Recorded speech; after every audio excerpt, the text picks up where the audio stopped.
Hello and welcome to the final segment of Team Tachiai's Aki 2022 podcast.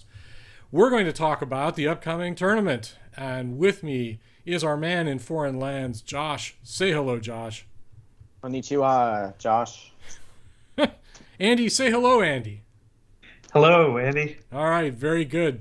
So back to our traditional openings, we are now going to talk about the tournament. And I think I want to launch this with a very special Genki report because it's time to talk about something silly. And yes, we're back to the subject of COVID Kyujo. None other than Isigahama Oyakata has tested positive for COVID-19. Now, he claims he was not around any of his deshi, none of the Rikshi, which is like, yeah, go ahead and pull the other one. What are you doing, coach, if you're not in the Heiau with your troopers? But it's like, please don't make Terunofuji sit out. We talked in earlier segments about how heavy-handed, brutal, and all-conquering this COVID-0 policy is by the Kyokai. Are they really going to make the Yokozuna sit on the bench? Josh, take it away. I hope not. I don't know if Terunofuji lives. I would presume that he doesn't, because I think he's got his own family life. But I think the report of Isegahama having COVID is obviously a bit worrying because obviously it was not one of the stables that was impacted in the previous Basho. I think that we were certainly much the better for that. The fact that they were able to compete for the whole 15 days because they have so many talents in the top division, not least the Yokozuna. And we know how these won. Yeah, the new one, yeah. Look, we know how these things work. We know that infections may not show up until a little bit later, but there isn't that much later to go until the tournament. So, as I mentioned in one of the other segments that we did, I was pretty discouraged by the way that I felt Terunofuji really kind of threw away that yusho last time out, and I think he's professional enough to shake it off and go again. The only question is, will he be able to? An excellent question, Andy, and that question's for you. Yeah, I think he's gonna stick it out, and will the Kyokai allow Isigahama Stable to compete? Oh yeah, they're going to. Yes, definitely. Unless any of the top Rikshi start developing symptoms between now and then and get retested, I think that Isegahama's test came, I think, right before the general testing, in which case I imagine that I don't think it's an excuse that he was away. I bet that he probably had been away for a few days and was not in contact with, especially the Sekitori, who, like you said, probably have their own training and were on their own vacations kind of beforehand.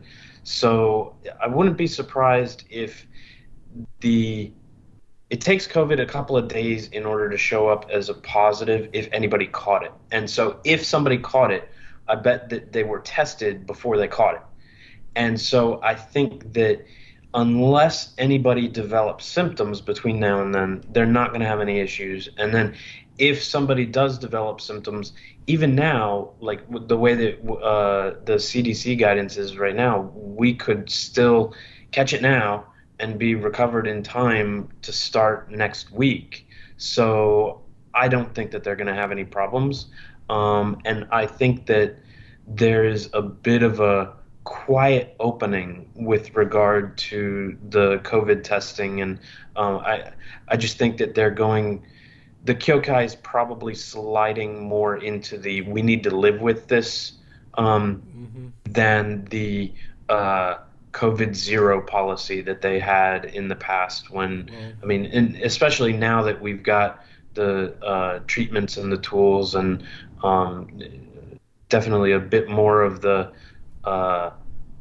knowledge and how to work with it than we did in the past. So I'm very hopeful. The Kyokai has been ahead of the rest of Japan in terms of trying to live with it, and I think a lot of that has to do with the fact that their money depends on it, right? Their money depends on them living with it. But, Abi tested positive as well, and After last tournament, I'm just really very concerned that we're going to have another, like, who shows up today. And we really did sort of wear out the Kyujo banner photo. And I just stopped putting up. Just like, preview. We're just gonna make a list of everyone who's out now because it's no longer interesting or special. I would like to talk, however, about Shin Sekiwaki Hoshoryu. In general, I think Hoshoryu is pretty good. I have a little bit of problem with some of his attitude, which I think somebody's going to have to adjust him. But I know I'm in a minority with that. Most people are very big on Hoshoryu. Andy, give us your thoughts. Oh, I mean, he's another one of those guys like Kaisei who really enjoys, or at least he seems to enjoy fighting, and he seems to enjoy sumo, and that's, I guess, a something that draws people in a lot. And if he has, I guess, some of the less savory or stop sugarcoating it components to what his uncle, like, I guess that he can always just kind of, I don't know, blame Hoshoryu for anything untoward. But no, I mean, Hoshoryu, I've always enjoyed him, and his sumo is definitely very quality. I'm just not sure if he's quite the if he's going to last around Sekiwake for more than a tournament or two. Well, we've been watching for a step change for a while now. Maybe he'll make it this time. Josh, I know you have a lot to say on Hoshoryu. Please. I do, and I wasn't even going to comment on his attitude, though. I will say I've made comments about that. On his attitude. No, it is what you should. I mean, I've made comments about that before, and people who are like super fans are like, "What are you talking about?" It's like, how do you not watch this guy's behavior on the dojo and somehow find that to be beyond reproach? I don't know, but anyway, to that end, I know I've been hard on Hoshoryu on the site and comments and etc. But his career high, I would say, is exactly where it's supposed to be. The thing about sumo is, if you get a 4-3 every basho and then an 8-7 every basho when you get to sekitori, you will eventually get to sekiwake. It's how it works. And so, that's Hoshoryu's performance level. He's won, I don't know if this is in Makuuchi or in Makuuchi Anjurio, but 55% of his actual bouts at that level, excluding Fusensho and Fusenpai, it's in the top division. Yep. In the last 12 months, he's won 55% of his bouts. And in the last 3 tournaments, which is the amount of time that you're judged on to go to Ozeki, he's won 55% of the bouts in those tournaments as well. So he's consistent, but he's a little bit better than average. And I think the conflict here between what we think he is and what he actually is in terms of results comes with 2 caveats. The eye test, because he's exciting, probably tells us that he's probably going to be better than a 55% win guy at a certain point. And the standard of the division is low, which elevates his profile beyond where it should be. If you go back 5 years, 10 years, 15 years, 20 years, and you look at the Banzuke, the 6th highest ranked Rikishi on all of those Banzuke is in an Ozeki.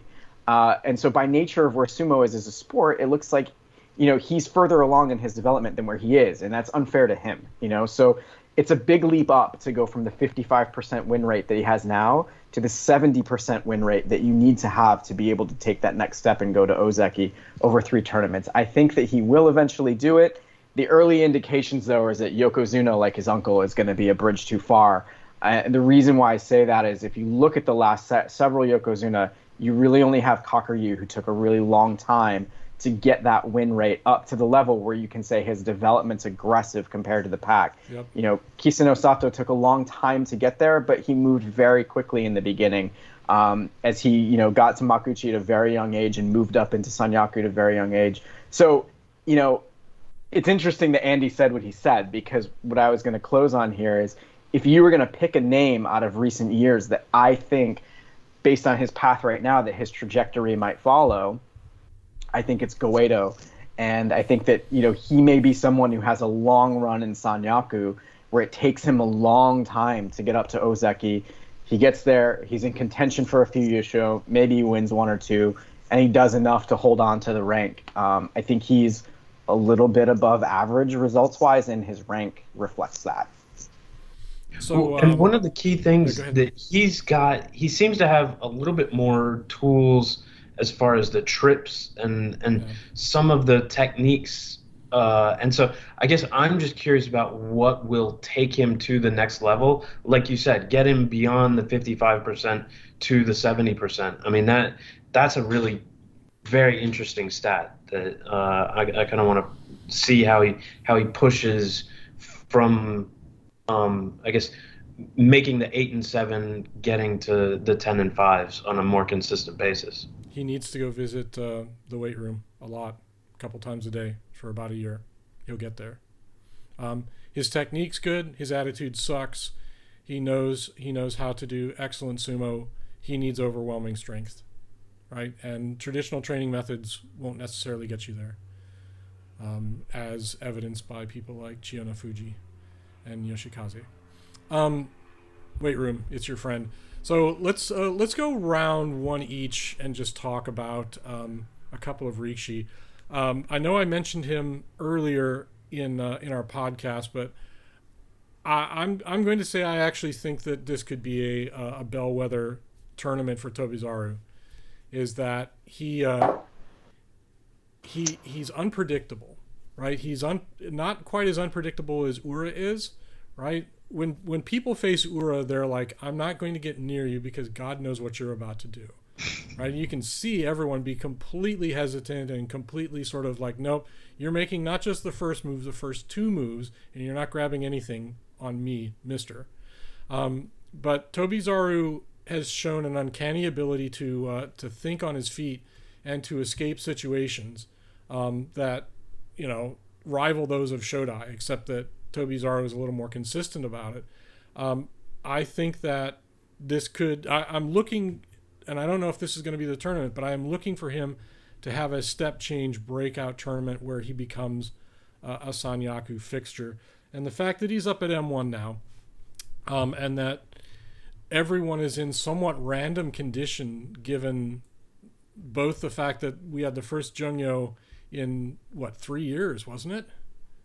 Yeah. This past intermission between the tournaments, which was, that's going to have everyone off their new COVID era pace.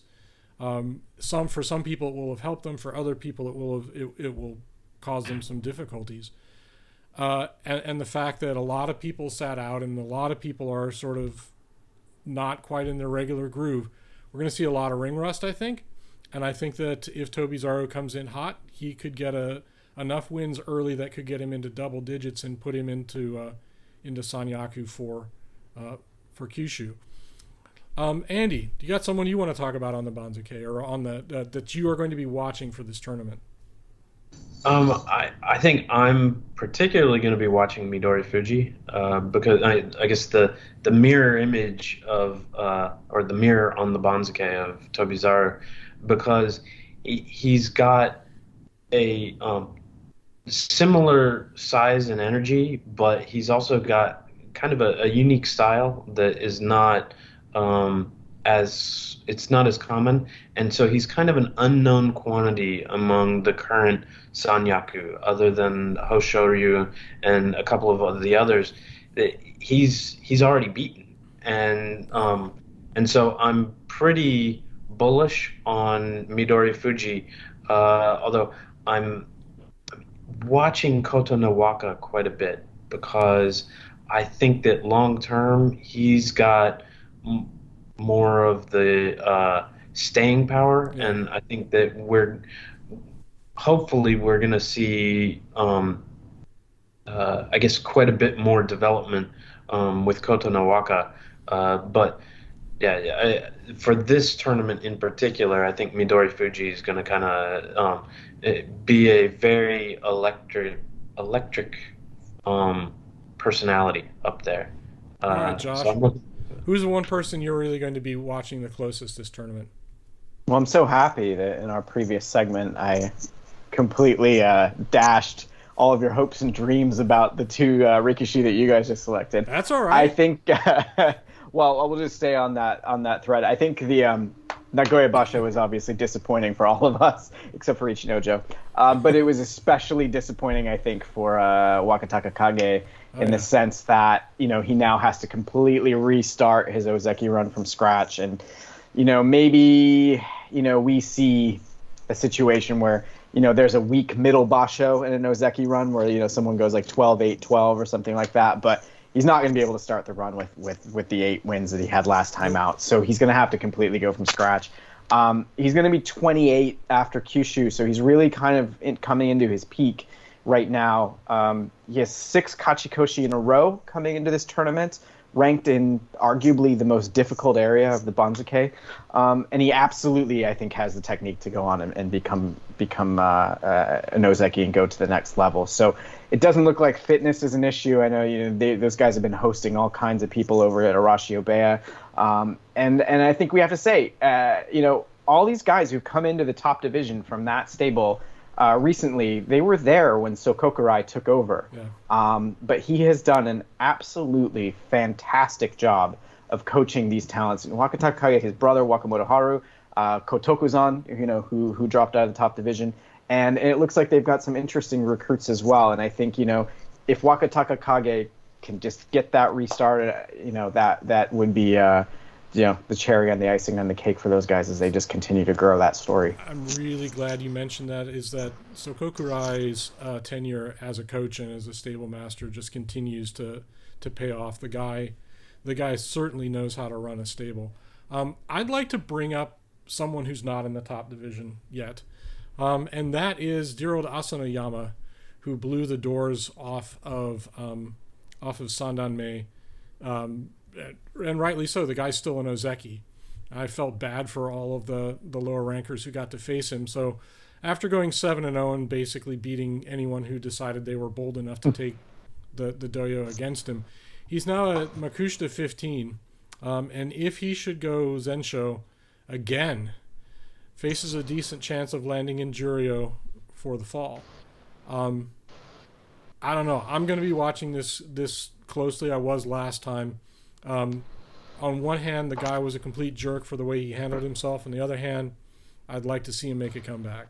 Josh, comment on that, please. Sure. Yeah, I've said before that I don't feel bad for those guys who got to face him down in Sandanmei. I mean, it's a career highlight for those guys to get to face someone who's a yusho winner. This will be a good tournament for him because, there are actually still quite a few good names up at the top of Makushita that if, he does keep himself on track for a Zencho, he might have to face. That's been depleted a bit because a lot of those Makushita talents have already moved into Juryo, so he may have a little bit of an easier run of it than we thought. But, a couple of guys from Naruto Beya, Hoshoryu's up there, Roga, who's kind of been kicking around trying to make that next step for a while. These are the kind of names that, he could come into contention to face. Yoshi, who's super young and won the last Basho up there at Makushita 3. So, it'll be interesting as things unfold and the way that it works in the lower divisions to see, who's able to keep themselves undefeated, assuming that Asanoyama is as well, and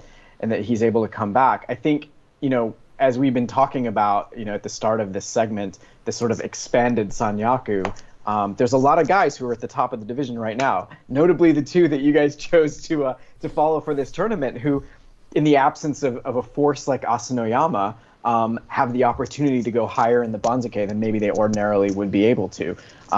So, like Abi and Ryuden and folks like that who have served their suspensions before him, I think we will see him back in the top division before too long. All right, Andy, the only Rikshi ever to win the President's Cup. Give us your comments on Asanoyama. Oh, I'm looking forward to him making it back up into the top division. I think that there is some risk that he will potentially drop one loss and go 6-1. But yeah, he's clearly the favorite for the Makushita Yusho. But there's just, you can't ignore the fact that there's so many former Sekitori who are still there in the. I mean, Ishiura, I'm not sure about the condition of his neck and whether he's going to be able to compete. But I mean, if you had Ishiura up against Asanoyama, I don't think that's an easy win. No, I mean, he's not going to have easy. they are going to make it as hard as they can for him, and rightly so. And that's why I'm going to watch this guy, is because he's going to fight the hardest people they can throw at him. Yeah, and there's definitely a lot of I guess many more challenging Rikshi up there at the top half of the Makushita. If they had planted him a bit deeper, he would have steamrolled through the lower part of the division. Come on, man, that's a terrible thing to say. Planting him deeper, that's a terrible thing to say. Oh yeah, well, I don't know. It seemed like they were, with the way that they were punishing him, it seemed like they wanted to, I don't know, really get through to him. But he does seem to be chastened, and so now kind of get the sense that like they've determined, hey, you've served your time, so now, I mean, they're. I think that the Kyokai are not going to have any more punitive, because sometimes you just get the sense that a 5 ranks here or 5 ranks there, when you're looking at the lower divisions, that sometimes the Kyokai was being a little bit punitive about something that might have happened. In this case, I think that they're trying to get Asanoyama back up to where he should be as quickly as possible. That said, I just think that there's a lot of talent that he's going to be facing, and a lot of guys who have either been Sekitori and want to get back, or who have not yet been Sekitori, like a Mukai Nakano, or, I mean, somebody Fujisei and Yoshi, like Josh had mentioned, Roga. Like, there are a lot of guys who want to make it to the next level, and they're going to see a big target on Asanoyama's forehead. Good scalp to collect. Okay, and with that, we're going to launch into our world-famous, highly renowned, regrettable predictions, and it's my turn to go first this Aki. So I'll please, everyone, try not to yell or throw things at your screen, because here it comes. First of all, although I haven't talked about him at all during this podcast, I believe we will see the 4th Matakayumi Yusho this time out. And part of that is because, A, he had a close brush with demotion, B, he got some extra time off because of COVID to recover and get his act together, and C, he loves to surprise people with over-the-top performance, and maybe it's time. I also think that we're probably going to see Terunofuji out with COVID Kyujo. I think we're going to end on day 15 with Shodai Kataban again. And I think we're going to see Tobizaru, no surprise there, propelled into Sanyaku for November. And with now the stench cloud just starting to clear after my predictions, Josh, take it away. Whew.